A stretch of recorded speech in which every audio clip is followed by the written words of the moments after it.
Matane picek. Matamu ngerti nggak? Aku loh sak menit tuwekku.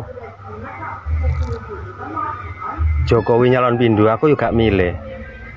Jokowi nyalon presiden ping pindu. 2 kali Jokowi nyalon presiden ya, aku tidak pilih ya.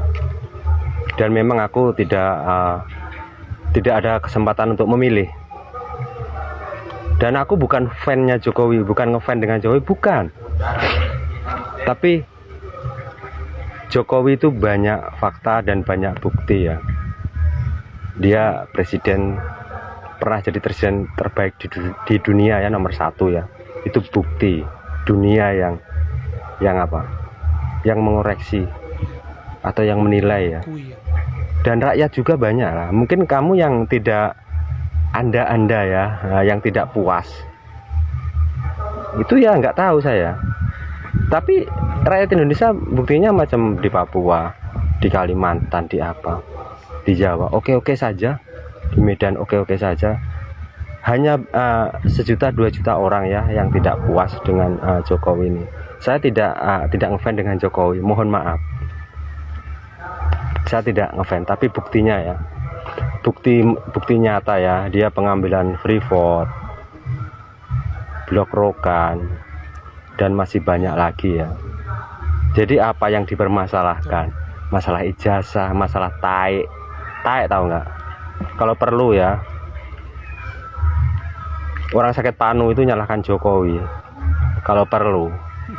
Jadi gini loh, kita itu perlu bukti lah, bukti nyata ya, pembangunan nyata, apa-apa nyata.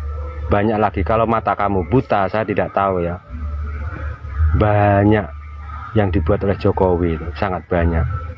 Jadi kamu kalau mempersoalkan masalah Jokowi ini ya, saya nggak tahu ya, itu hak Anda. Tapi matamu picak. Aku orang ngefan dengan Jokowi. Aku tidak ngefan ya dengan Jokowi. Tidak. Aku orang netral orangnya. Lihat di video-videoku ya. Aku ini orang siapa? Enggak ada. Bodoh amat. Orang jadi presiden orang yang senang kok. Bukan keluarga aku. Bodoh amat siapapun jadi presiden. Tapi kita warga negara Indonesia itu ya, berhak menilai. Memang berhak mengkritik. Kalau mau mengungkit mulai zamannya Soeharto, nggak ada korupsi kah? Taek. Megawati, siapa lagi? SBY, semualah presiden, kamu ungkitlah semua. Kalau lu mampu, lu hebat. Oke. Gak nyangka, ternyata AI jawab presiden ini adalah presiden Indonesia terbaik sepanjang masa. Ini jawaban dari browser incognito yang gak ada riwayat chat sama sekali ya. Jadi ChatGPT disuruh jawab presiden terbaik berdasarkan hasil kerja dan paling berpengaruh selama menjabat. Oh, setiap presiden dia kasih kelebihan sama kekurangan mereka. Contohnya kayak Soekarno, pemersatu di awal kemerdekaan tapi jadi otoriter dan ekonomi juga memburuk. Soeharto, politik stabil dan pembangunan besar-besaran, tapi melanggar HAM dan korupsi gila-gilaan. B.J. Habibie, kebebasan pers dan membuka reformasi, tapi dia warisin kondisi negara yang lagi kacau, jadi nggak bisa dihandle dengan baik. Gus Dur menghargai semua jenis latar belakang budaya, tapi pimpinannya kurang efektif secara administratif. Nah, Megawati menjaga stabilitas tapi kurang aktif dalam reformasi. Terus kalau SBY, demokratis, ekonomi stabil, tapi terlalu hati-hati dalam ambil keputusan. Dan Jokowi, bangun infrastruktur dan reformasi pelayanan publik, tapi utang negara meningkat dan isu kebebasan sipil. Kalau dia nilai berdasarkan dari transformasi Indonesia dan dampak jangka panjang, dia sebut satu nama sebagai presiden terbaik, yaitu Joko Widodo. Data dari ChatGPT ini kan dilatih berdasarkan perbincangan orang lain sama ChatGPT ya. Jadi jawaban ini antara dari mayoritas orang yang pilih, atau emang ChatGPT yang pilih. Kalian setuju sama AI ini gak? Ada netizen yang komen ya, jangan-jangan ChatGPT juga ternaknya Mulyono katanya. Semenjak Bapak Joko Widodo menjabat sebagai presiden di negeri ini selama lebih kurang 10 tahun, ada satu tradisi yang terbangun di negeri ini, yaitu tradisi menghina, mencaci, memaki, dan memfitnah kepala negara. Tradisi itu dilakukan oleh orang-orang yang merasa pintar, oleh orang-orang yang merasa paling paham ilmu agama, orang-orang yang merasa paling taat dalam beribadah, orang-orang yang merasa paling dekat dengan Tuhan. Itu yang melakukan tradisi yang baru terbangun di negeri ini. Ya, mencaci, menghina, memaki dan memfitnah kepala negara. Seolah-olah mereka paling benar. Mereka paling paham tentang keadaan rakyat negeri ini. Mengatasnamakan rakyat. Asal berbicara mengatasnamakan rakyat, mengatasnamakan agama. Ya, merasa ulama, merasa ustadz, merasa kiai, padahal mereka lah kumpulan manusia paling biadab di negeri ini. Ya, membawa-bawa nama agama, mengatakan membela agama, membela Al-Quran dan membela Islam, padahal mereka semua hanya membela nafsu serakahnya. Ya, karena di zaman Bapak Joko Widodo mereka tidak bisa berbuat apa-apa untuk melakukan menguras habis harta kekayaan negeri ini.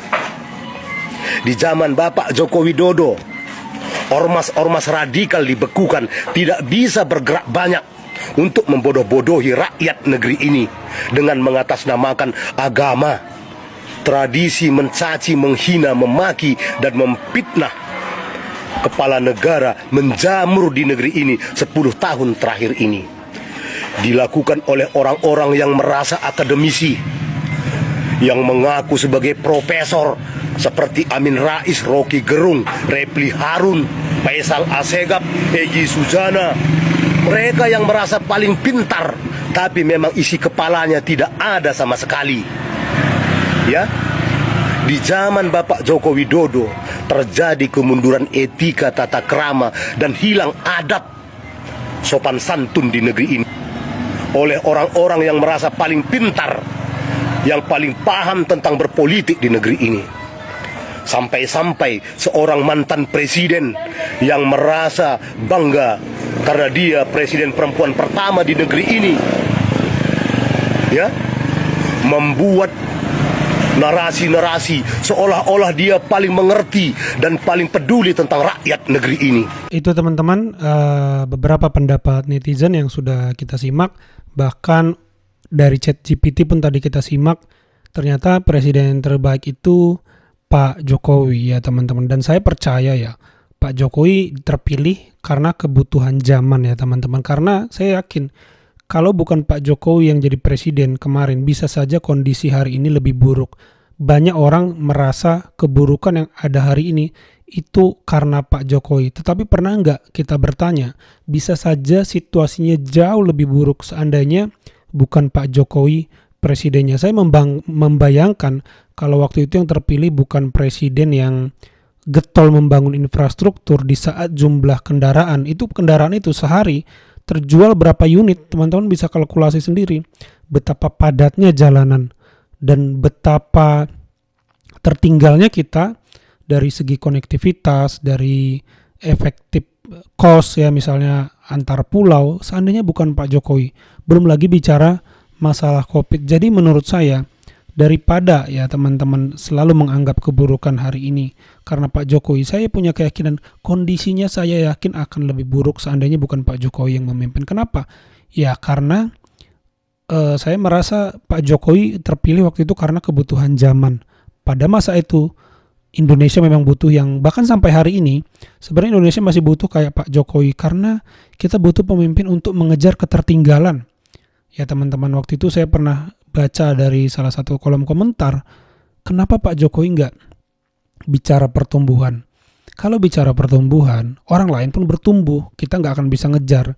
Maka Pak Jokowi selalu bicaranya lompatan. Kalau lompatan itu bisa 10 langkah langsung, bisa langsung 15 langkah.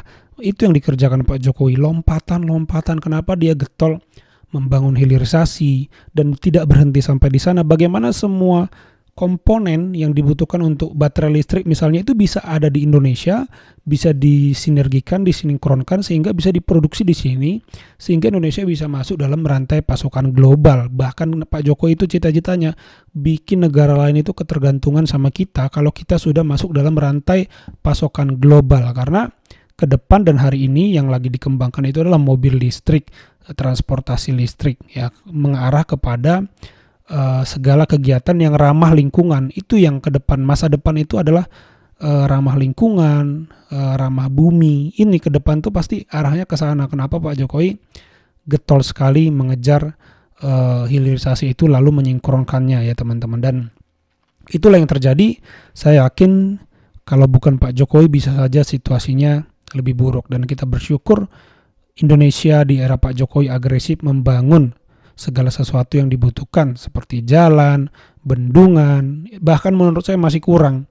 Ya teman-teman, masih nggak tahu jalan tol di Jawa ini sudah komplit belum, atau di Sumatera atau di Kalimantan. Saya rasa belum komplit ya, belum komplit artinya satu titik daerah ke daerah lain itu masih memakan waktu lama. Ini harus benar-benar dikerjakan karena suatu hari atau di masa depan atau di masa sekarang kompetisi produk itu sangat penting ya, seperti yang dikatakan Pak Jokowi, dan biaya yang dibutuhkan untuk membangun itu tidak sebanding kalau kita menghitung dampak yang ditimbulkannya untuk masyarakat. Itu teman-teman, saya mengutip pendapat Pak Jokowi juga. Kalau menurut teman-teman bagaimana? Coba tambahkan di kolom komentar. Itu saja video kali ini. Terima kasih yang sudah menyimak sampai selesai. Sampai jumpa di video saya selanjutnya.